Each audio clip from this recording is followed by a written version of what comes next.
Number 4 سورۃ النساء آیت نمبر 136 تفسیر یا ایھا الذین آمنوا، یہ سورہ نساء ایسی آسانی سے ہضم نہیں ہوتی۔ یا ایھا الذین آمنوا، اے ایمان والو، آمنو باللہ، اللہ پر ایمان لے آؤ۔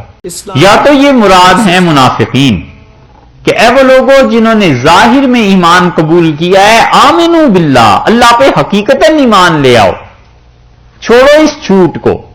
گواہی جھوٹی کا اوپر تذکرہ ہوا، اب نیچے آ کے پھر ان منافقین کو خطاب کیا جا رہا ہے کہ ایمان لے آؤ اللہ پر حقیقت میں جو ایمان ہے۔ ایک تفسیر۔ دوسری یہ کی گئی ہے کہ یا ایھا الذین آمنوا آمنوا باللہ، ایمان والو اپنے ایمان میں مزید اخلاص پیدا کرو، مخلص مسلمان بن جاؤ۔ دن بدن تمہارا ایمان ترقی کرنا چاہیے، دن بدن شخصیت میں نکھار پیدا ہونی چاہیے، دن بدن اللہ کا قرب حاصل کرنا چاہیے، تمہارے اعمال میں خیر ہوتی رہے۔ جس آدمی کی زندگی میں جو کل گزر گیا ہے نا، یسٹرڈے، اس سے آج کا دن اچھا نہیں ہے، وہ نقصان میں چلا جائے گا۔ ہمیشہ سوچے کہ پچھلے ہفتے میں دین میں کیسا تھا اور اس ہفتے دین میں کیسا ہوں۔ اور اللہ کا جب فضل ہوتا ہے، اللہ کی حقیقتاً مہربانی ہوتی ہے، تو اللہ تعالی دین کے لیے اس آدمی کا انتخاب کر لیتے ہیں۔ آہستہ آہستہ انسان گناہوں سے بچتا ہے اور شخصیت پاک ہونی جب شروع ہو جاتی ہے، تو اس کا مطلب یہ ہے کہ اب مالک نے کرم کا فیصلہ ہی فرما لیا ہے، اب تو ضرور مہربانی کر دیں گے۔ مفتی محمد حسن صاحب تھے رحمت اللہ علیہ، کیا بزرگوں کا تذکرہ کریں۔ مفتی محمد حسن صاحب رحمت اللہ علیہ نے لاہور میں جامع اشرفیہ قائم کیا، جامعہ اشرفیہ ہونا چاہیے تھا اصل میں۔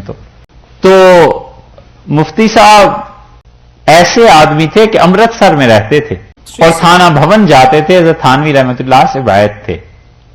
حضرت تھانوی رحمت اللہ علیہ سے محتاط آدمی جو کم ہی کسی کے بارے میں رائے دینے کے قائل تھے، فرماتے تھے کہ مفتی صاحب امرتسر سے جب چلتے ہیں تو ان کا نور یہاں ہماری خانقاہ پہ پڑتا ہے۔ اور حضرت تھانوی رحمت اللہ علیہ ایک مرتبہ خود تشریف لے گئے اسٹیشن پہ، تو لوگ حیران تھے کہ حضرت کیسے آج آ گئے اسٹیشن پہ۔ دیکھا تو مفتی صاحب اتر رہے ہیں، تو حضرت ملے اور فرمایا مفتی صاحب جب آپ وہاں سے چلے تھے اسی وقت یہاں پہ انوار ایسے برس رہے تھے، میں سمجھ گیا کہ حسن آ رہے۔ ایسا تعلق تھا مفتی صاحب کا اللہ کے ساتھ۔ اور ایک آدمی نے بیعت کی درخواست کی، بیعت ہوتے تھے لوگ لیکن بیعت میں مفتی صاحب بہت سخت تھے۔ اس سے کہا کہ کرتے کیا رہے ہو؟ تو انہوں نے کہا حضرت میں پٹواری تھا۔ تو فرمایا لوگوں سے رشوت بھی لی ہے؟ اس سے کہا حضرت رشوت پہ تو ساری زندگی گزری۔ تو فرمایا جاؤ اور جس سے جتنے پیسے لیے ہیں ان کو واپس کر کے آؤ۔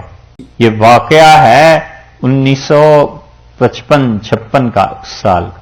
تو لاہور میں ایک مکان انہوں نے خرید لیا تھا پٹواری نے، اور تھی بیعت کی واقعی اس سے تڑپ۔ کہنے لگا حضرت اگر پیسے میں لوگوں کے واپس کر رہا ہوں بیعت ہو جائے گی؟ فرمایا ہاں۔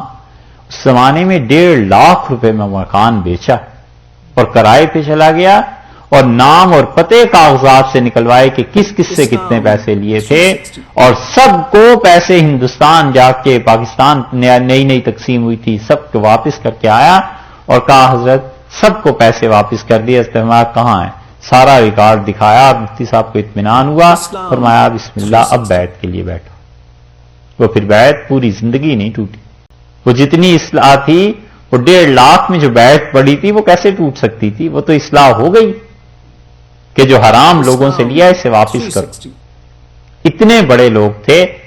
اور مفتی صاحب کہتے تھے میں نے حضرت تھانوی رحمت اللہ سے ایک دن کہا کہ حضرت ساری زندگی آپ کے دروازے پہ کھڑا ہونا پڑے اور آخری دن آپ سے ملاقات ہو جائے تو میں سمجھتا ہوں کہ زندگی میں کچھ نہیں کیا، کوئی خسارے کا سودا نہیں کیا، کوئی ٹوٹا اور نقصان نہیں ہوا، یہ بھی خدا کی مہربانی ہوگی۔ حضرت ابراہیم صاحب ایسے ہی سمجھنا چاہیے آپ کو۔ تو ایسے بڑے لوگ تھے۔ سچائی، تربیت یہ ہوتی تھی کہ تکلے میں بل آئے پر اس آدمی میں ٹیڑھا پن نہیں آئے گا۔ یہ چیزیں اب کہاں رہی؟ ایسا اخلاص تھا۔ تو حکم ہوا ہے کہ ایمان والو ایمان لاؤ، اپنے اخلاص میں اضافہ ہوتا جائے، دن بدن ترقی ہوتی جائے، اللہ کا قرب نصیب ہوتا جائے، بس اس کا مطلب ہے کہ ٹرین چل پڑی، اب پٹڑی پہ چڑھ گئے۔ آمنوا باللہ ورسولہ، ایمان لاؤ اللہ پر اور اس کے رسول صلی اللہ علیہ وسلم پر، والکتاب الذی، اور اس کتاب پر، نزل علی رسولہ، جو اللہ نے اپنے رسول صلی اللہ علیہ وسلم پر نازل کی ہے، یعنی اس قرآن پر ایمان لانا، اس قرآن کو ماننا۔ اس قرآن کو ماننے کا پہلا درجہ تو ظاہر ہے کہ اعتقاد کا ہے، عقیدے کا، کہ اسے خدا کی کتاب مانے، اور پھر اس کے بعد اسے پڑھنا ہے، پھر سمجھ کے پڑھنا ہے، پھر اپنی زندگی عملاً اس کے مطابق بنائے، یہ ترقی ہوتی چلی جائے گی۔ والکتاب الذی، اور اس کتاب پر ایمان لاؤ، انزل من قبل، جو اس سے پہلے نازل کی گئی ہے، اس سے پہلے جتنی بھی کتابیں تھیں، تورات تھی، انجیل تھی، ان سب چیزوں پر ایمان لانا فرمایا کہ ضروری ہے۔ اور دیکھو وَمَن یکفر باللہ، اور جو کوئی کیا کرے گا، یقین نہ رکھے اللہ کے ساتھ، وَمَلَائِکَتِهِ، یا اس کے فرشتوں پر، اور وَکُتُبِهِ، اور یا اس کی کتابوں پر۔ یہ واو کا ترجمہ ہم اور کی بجائے یا سے کر رہے ہیں، وجہ بتاتے ہیں۔ وَمَن یکفر باللہ، اور جو کوئی یقین نہ رکھے اللہ پر، وَمَلَائِکَتِهِ، یا اس کے فرشتوں پر، وَکُتُبِهِ، یا اس کی کتابوں پر، وَرُسُلِهِ، یا اس کے رسولوں پر، وَالْيَوْمِ الْآخِرِ، اور یا پھر آخرت کے دن پر، فقط ضل، سو گمراہی کی راہ پر چلا، ضلالا بعیدا، اور بہت دور جا پڑا ہدایت سے۔ جو ظاہر میں مسلمان ہیں ان کو کہا ہے کہ جب تک دل سے یقین نہیں نہ کرو گے ان سب چیزوں کا، تو خدا کے ہاں تم مسلمان نہیں ہوگے۔ اللہ کے ہاں مسلمان اس وقت ہوگے جب ان سب چیزوں کو مانو۔ یہ واو کا ترجمہ جو مفسرین یا سے کرتے ہیں، اس کی وجہ یہ ہے کہ ان میں سے کسی ایک چیز کا بھی کفر ساری چیزوں کا کفر ہوگا، اور کسی ایک چیز کو بھی مان لینا ضروری نہیں ہے کہ باقی ساری باتیں بھی مان جائے۔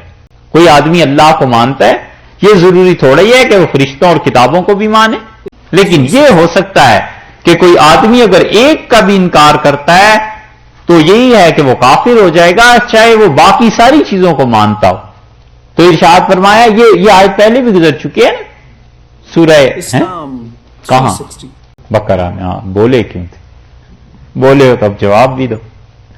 اچھا، اس لیے فرمایا وہاں یہ ہے کہ آمن الرسول بما انزل الیہ من ربہ والمؤمنون کل آمن باللہ وملائکتہ وکتبہ ورسلہ، وہاں آیا لا نفرق بین احد من رسلہ، اور یہاں اس کو بالکل اس کے علاوہ فرما دیا ہے۔ وہاں ایمان کا ذکر تھا کہ ہم اللہ ان چیزوں پر ایمان لائے، یہاں نیگیٹو سائڈ کی بات کیا ہے کہ جو کوئی کفر کرے اللہ سے یا اس کے فرشتوں سے۔ یہ سارے ہندو جو فرشتوں کا نظام نہیں نہ مانتے، خدا کی کتاب کا، وحی کا، رسالت کا، یہ ان چیزوں کے تو قائل نہیں ہے کہ کوئی رسول بھی ہوا کرتے ہیں، اوتار مانتے ہیں، وہ بھی خدا کے اوتار علیہ باللہ، دیوتا، اس قسم کی چیزیں اور دیویاں۔ وَكُتُبِهِ وَرُسُلِهِ، اور کتابوں کا انکار کر دے کوئی بھی، اور اس کے رسولوں کا انکار کر دے، وَالْيَوْمِ الْآخِرِ، اور آخرت کا انکار کر دے، سارے دہریے آج کل کے اکثر و بیشتر آخرت کی فکر ہی نہیں۔ بالعموم دیکھو، انگریزوں سے بات کرو کسی سے، وہ کہتے ہیں I don't believe, I don't care, ہے نا، ایسے ہی جملے کہتے ہیں۔ یہ بہت سو سے سنا، پوچھتے ہیں ہم سے دین کا، اور میں نے جب کہا آپ کن کی چیزوں کو مانتے تو اس نے کہا نہیں، میں ان چیزوں کو نہیں مانتا، اور شانے ایسے اچکاتے ہیں جیسے پیدا کرنے والے سے کسی دن واسطہ ہی نہیں پڑے گا، جیسے مالک کے حضور میں حاضری ہی نہیں ہوگی۔ یہ حال ہے، اتنی غفلت۔ فقط ضل ضلالا بعیدا، اللہ نے کہا ان ساری چیزوں میں سے کسی کا بھی انکار کرے گا تو ضل، گمراہ ہوا۔ ضل الماء فی اللبن، عرب بولتے ہیں کہ پانی دودھ میں جا کر گم ہو گیا، پانی جو تھا وہ دودھ میں ملا اور گم ہو گیا اپنی حیثیت۔ فقط ضل، وہ گرا ایسا کہ وہ گم ہو گیا، ضلالا بعیدا، بہت دور جا کر گرا۔